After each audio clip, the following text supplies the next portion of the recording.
ఈరోజు నేను చెప్పబోయే వ్యక్తి గురించి చాలామందికి తెలియకపోవచ్చు, కానీ తెలంగాణలో ఉన్న జనగాం ప్రజలందరికీ తెలిసే ఉంటుంది ఈయన గురించి. ఆయనే జానపద దిగ్గజం అంబాల మల్లాగౌడ్ గారు. తెలంగాణ సంస్కృతిలో జానపదానికి గొప్ప గౌరవం ఉంది. జానపద కళాకారులు, రచయితలకు పేరు పెట్టిందిగా ఉంది జనగాం జిల్లా.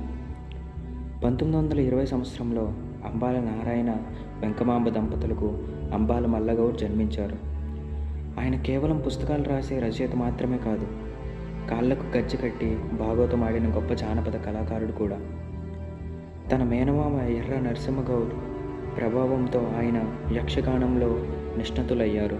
సాధారణంగా జానపద కళాకారులందరూ పురాణాల గురించి రాస్తారు, కానీ మల్లగౌడ్ గారు 1954లో జరిగిన యశ్వంతపురం రైలు ప్రమాదం గురించి రాశారు.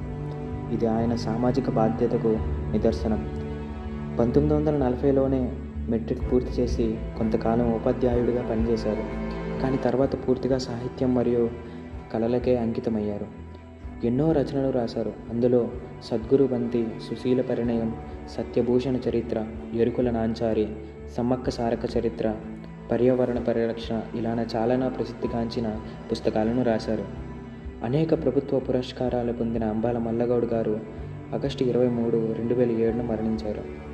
మన తెలంగాణ జానపదానికి ఆయన చేసిన సేవలు మరువలేనివి.